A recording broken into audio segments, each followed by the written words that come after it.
Bonjour, Voyou fait sa sieste. Je disais dans ma précédente vidéo qu'il aurait été possible de mettre en place une taxation des mouvements de capitaux. Le prélèvement serait effectué à une hauteur de 1%. 1%, c'est symbolique.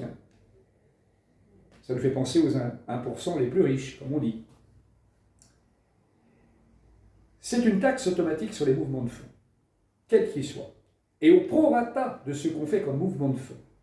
Ce qui veut dire que les plus riches contribuent. C'est un impôt juste, efficace et rapide, rappelons-le. Prendre l'argent où il est inefficace. Il faut le prendre où il passe. Quand on parle des gilets jaunes, revenons à leurs fondamentaux.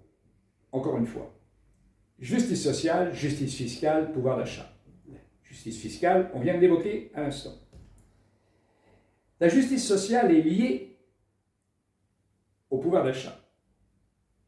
Mais le pouvoir d'achat, la justice sociale, la justice fiscale sont liés au RIC, le référendum d'initiative citoyenne. Parlons du RIC sur un plan du quotidien. Imaginez, vous avez 16 ans. Vous entrez dans une association de votre choix. Vous donnez 1 heure à l'association, vous percevez 1 euro. Ce sont des modules d'heures que vous vous constituez. Entre 16 et 18 ans, possibilité d'aller chercher 300 euros. Mais c'est un service citoyen dans le cadre d'une association choisie. Le TAF, très peu de gens font le métier qui les intéresse. On le sait. Si on a la possibilité de retrouver une dignité et de s'épanouir dans quelque chose qui nous correspond, c'est-à-dire ça peut être sportif, ça peut être environnemental, ça peut être tout ce que vous voulez, il y a pléthore d'associations et d'organismes. Entre 18 et 20 ans, donc possibilité d'aller chercher 300 euros de mieux. C'est-à-dire que vous arrivez pour démarrer dans la vie, vous n'avez pas de travail, mais vous avez déjà une base constituée de 600 euros mensuels. À partir de 20 ans, possibilité d'aller chercher 400 euros de mieux.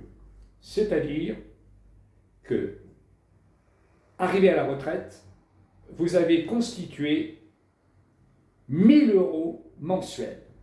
Vous l'avez constitué tout au long de votre vie. Vous ne l'avez pas de but en blanc. Vous l'avez constitué. Ça vous regarde. Mais c'est à côté de la voie professionnelle, qui doit toujours exister, c'est évident. Et quand on arrive à la retraite, eh bien, le bonus, 300 euros de mieux. Soit 1300 euros en complément retraite. Voilà ce que je vois pour un pouvoir d'achat augmenté. Et surtout la dignité dans l'existence. Parce que la femme et l'homme sont au même niveau. C'est un revenu que nous avons appelé l'indépendance, avec mon petit groupe, parce qu'en parlant avec des jeunes, quand on parlait de revenu universel, d'allocation universelle, de revenu d'existence, etc., ils trouvaient que ça faisait trop assistanat. Parlons-en du RSA. Le RSA, maintenant, on nous parle de tige. C'est sorti de la bouche du Premier ministre, là, quand même. Hein. Bon. Donc, des heures à donner, mais non. Je pense que ce qui est important, c'est la dignité pour avancer dans la vie. Donc, si on a la possibilité, à côté de la voie professionnelle, d'avoir quelque chose qui permette de capitaliser soi-même, ça devient intéressant. Dans une prochaine vidéo, on pourra aller dans un prolongement de tout cela. Je vous dis à très bientôt. Salut!